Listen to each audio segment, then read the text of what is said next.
How's everybody doing? Welcome back to another video of the many roads we travel. Unboxing.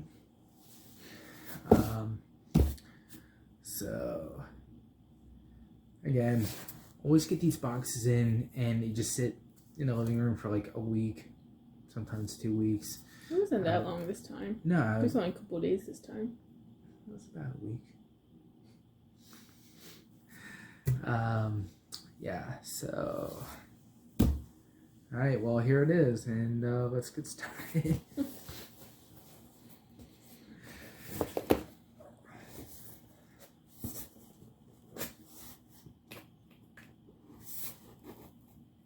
I don't cut myself first.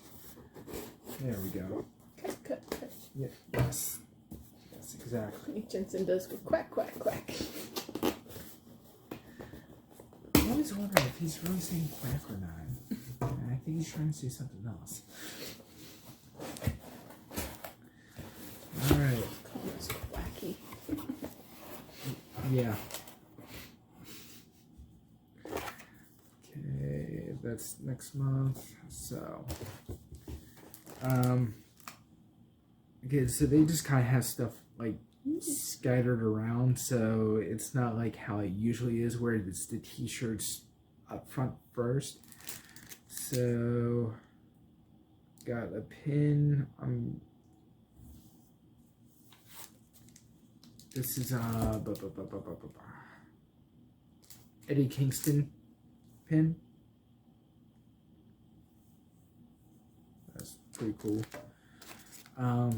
Ooh. And got a Taz keychain. It's basically like the micro brawler, but keychain. And then, so for the t-shirts, oh, that's cool. Best friends.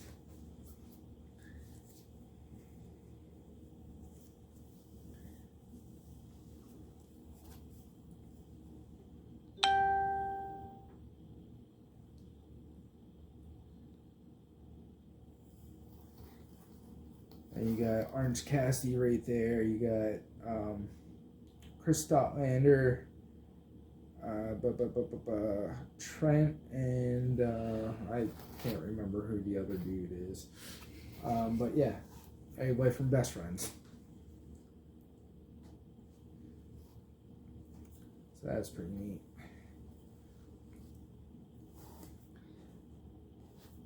And then Switchblade sticker. I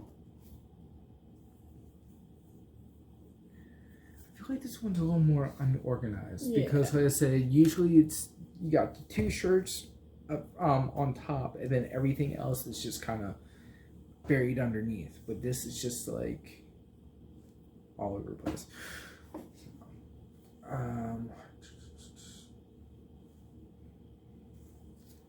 Ooh. This is cool. This is the biggest dream match of all time. Andre Giant and the Titan.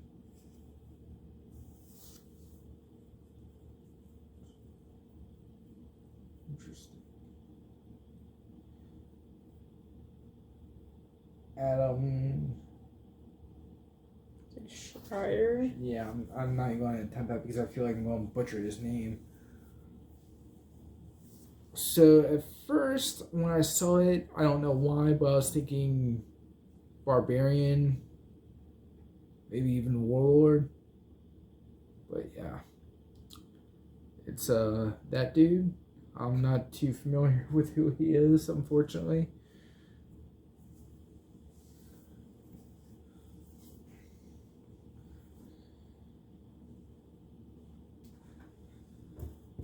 And this is cool. Really like this. One Man Gang as the micro brawler. So I'm thinking the Chase or limited edition one is him as Akeem, the African Dream.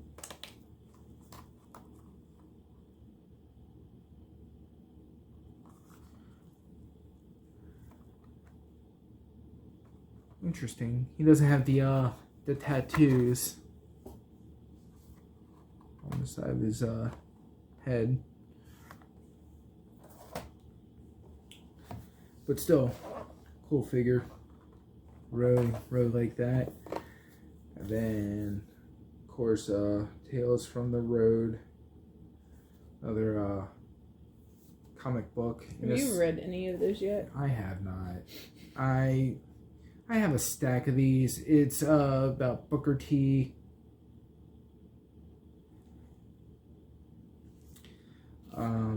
Yeah, I haven't read any of the comics. They're all just sitting in one of these boxes.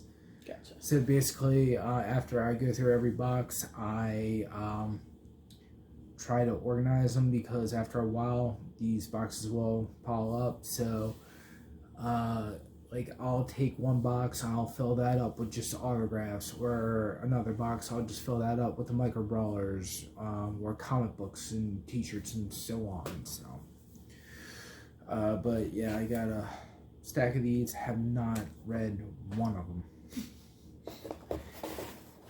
I don't know, it's like some of these guys, I don't know who they are, unfortunately, because I'm not able to watch all the independent stuff, and some of these wrestlers, like, I'm not really a big fan of Booker T. If it was Harlem Heat with him and his brother, then maybe, but I said it's just Booker T, so I'm just, yeah. Not saying he's not a good wrestler or anything, it's just he just wasn't one of my favorites. Now, if it was like maybe a comic about, you know, One Man Gang, the original OMG,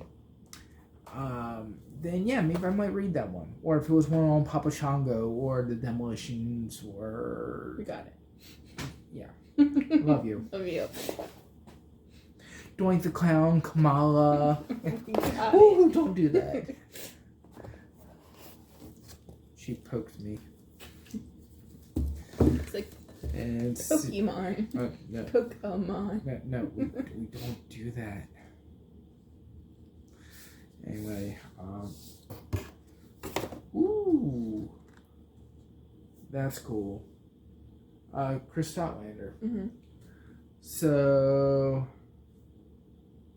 well, that's cool because this actually saved me about $40 because she was at Baltimore Slugfest 4, and I think to get a signed photo was $40. And then if you wanted to, or maybe it was 50. I can't remember. I want to say it was either 40 or 50, but the like how they were charging for autographs, even if you brought your own figure. If you brought your own figure, I think it was 50. And if you bought one from them, it was 70. Yeah, I think the photo, it was 40. It was 50 for if you brought your own figure, which made no sense because her autograph, I think, was in general just $40. But depending on which one to get signed, then yeah. So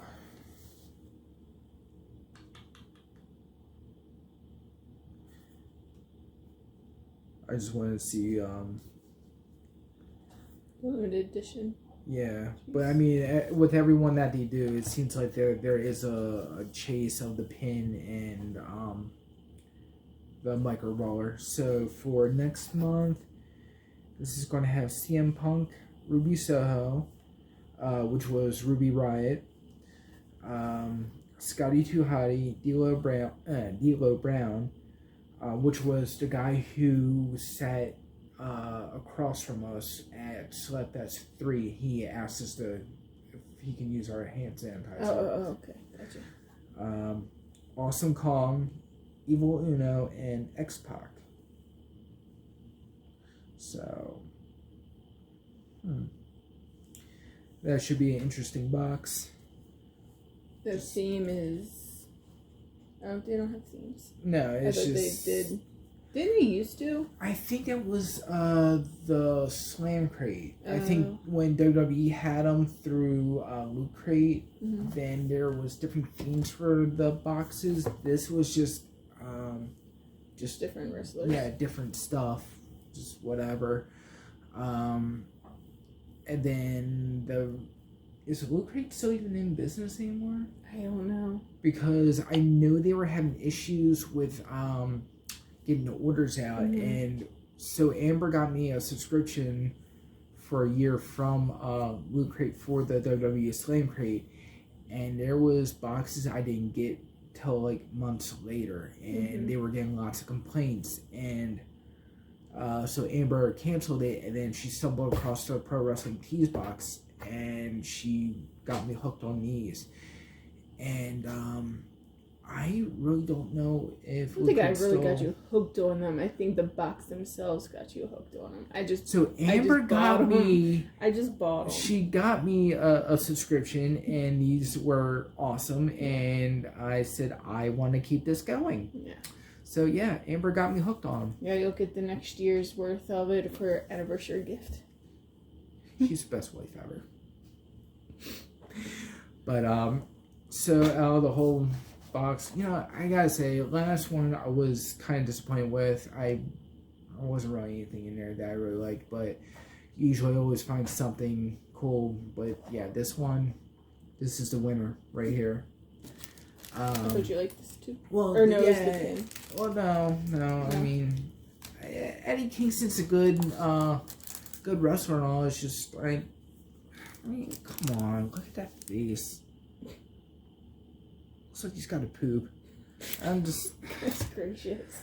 I mean, it's cool for what it is, I guess. But yeah, I'm sure somebody else would want it. I mean, I've been a fan of One Man Gang for quite some time, so yeah, like that. Yeah, this is cool too. Always like Taz as well.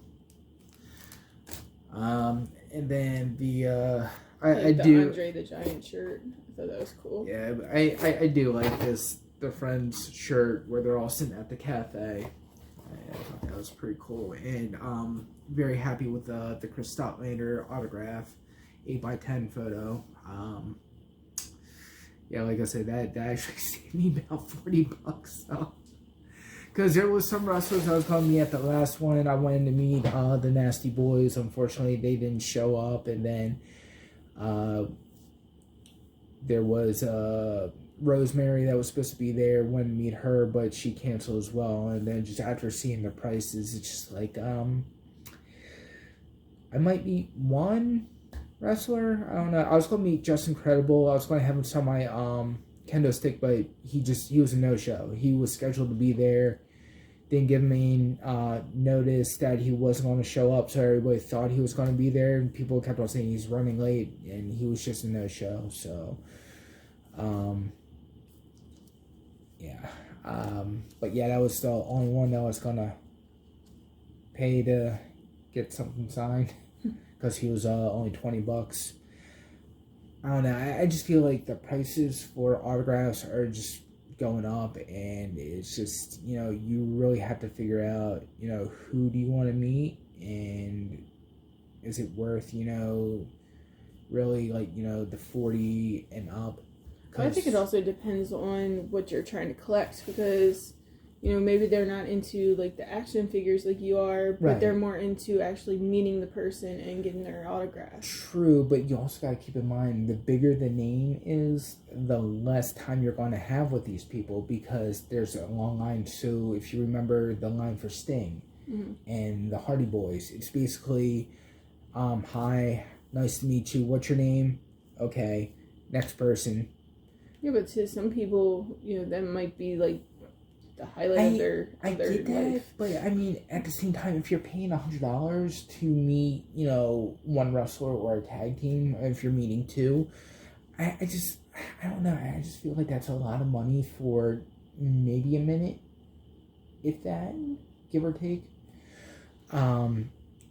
What I would like to do is meet and this is what I usually do.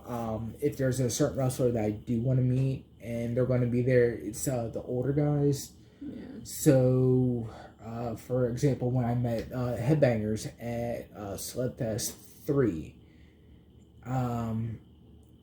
there was a line for those guys. There were people coming up to meet them, throughout the convention, but I was able to go up there and talk to them and show them some custom tag team set that I made, which I hadn't signed. Really, really nice guys. And to me, I was able to take my time, got to talk to them, got to ask them questions, spend a few minutes with them. And to me, that also makes it worthwhile, because it's the experience that you get with these people that, they're actually willing to, talk to the fans and, not rush you through. Was that the group that you met before Baltimore Slugfest even opened now? No. Because they were the ones in the same section as us, but just on the other side? Is that who you're talking about? Oh, yes. Because I feel like that was why you got to spend so much time with them. Yes, but throughout the day, I also went back over and talked to them again. Oh, okay. So, what they did was they let the people who set up there, they allowed them to meet different wrestlers that were already there before they opened the doors to the public. However, I did go over later on, like once it kind of, died down a bit, and the line for MJF and Adam Cole was just insane. But yeah, went right over to the Headbangers again, got to talk to them for a little bit. Just like Paul Roma and Dangerous Danny Davis, who were next to us at the last one. Mm-hmm.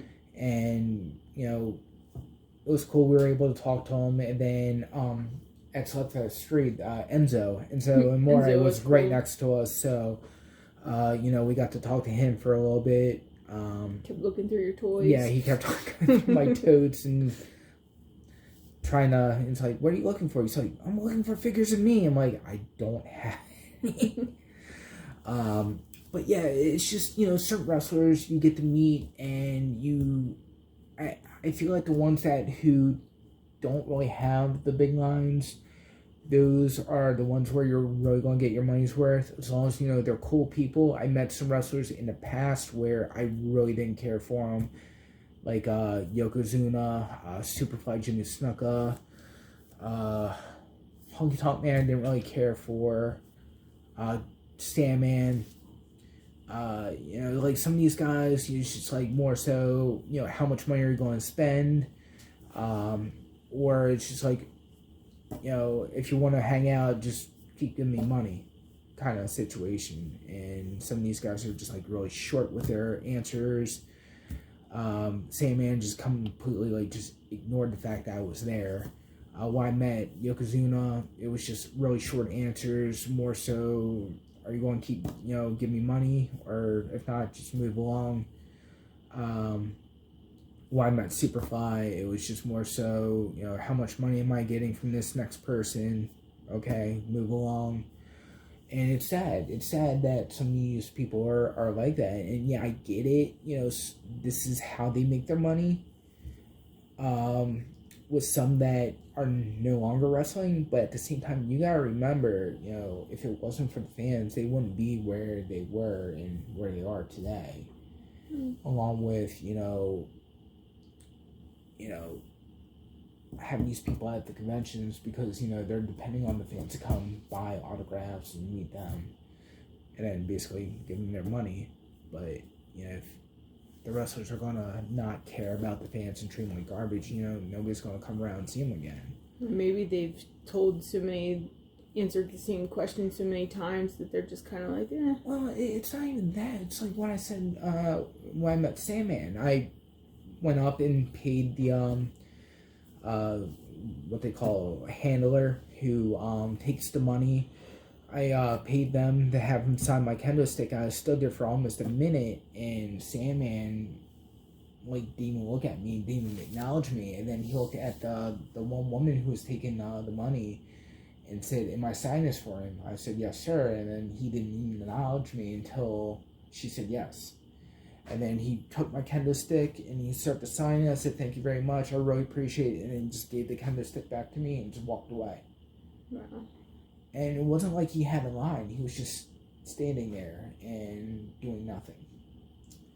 So, yeah, I'll never meet the Sandman again. It was just a really bad experience, and I have nothing good to say.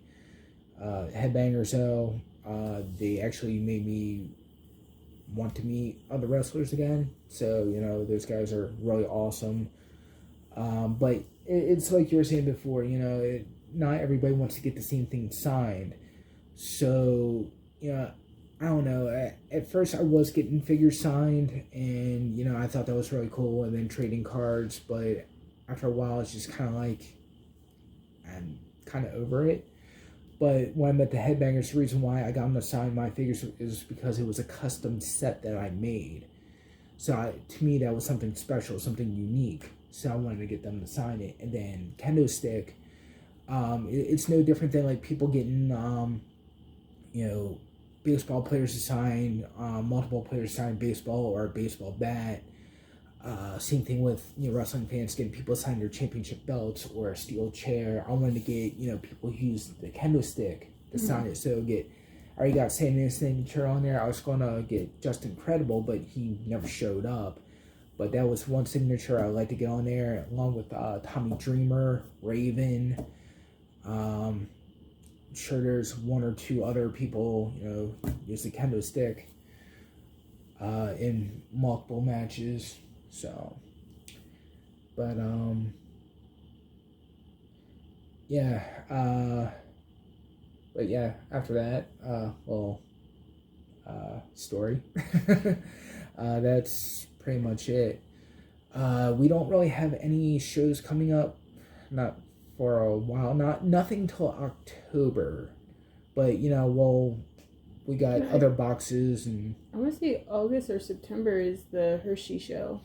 Yeah, Hershey show, but you know that's something we're just going to go to. Are you waiting for us to set up that? Yeah, we're not setting up at that, but the Hershey show is just something we're going to go, hang out, look around, see what we can find, and then we'll probably go over to Hershey Park, take the little one over there. Chocolate World. Yeah. And I'll probably gain all my weight back. I've lost 28 pounds. I know face probably looks a little thinner. But if we go to Chocolate World, I'm pretty sure I'm going to get all back. And by that time, hopefully I lost a lot more. But yeah. So. But yeah, that's the next thing that we'll be at, just looking around. But as far as us setting up, we don't really have anything until October. Slugfest 5 will be in October. Then the hard book convention that I will be performing at is in October as well. Then we also had the Delaware Toy Show the day after my performance that we'll be going to just to look around. And then, yeah, that's pretty much it. For October, yeah. For October, and then November 5th is the Baltimore Toy Expo. Or no, I'm sorry, the Maryland Toy Expo. Sorry, Mark and Christian, if you're watching this. The Maryland Toy Expo, that's November 5th, I believe. I know it's 15th, in November. It's in November. Once we get closer to it, we'll talk about it more. But yeah. I'll put the correct date down in the description. But like I said, when we get closer to the day, we'll talk about it more. So I think that's gonna do it for this video. I hope you enjoyed it. And we'll see you next time. Bye. See ya.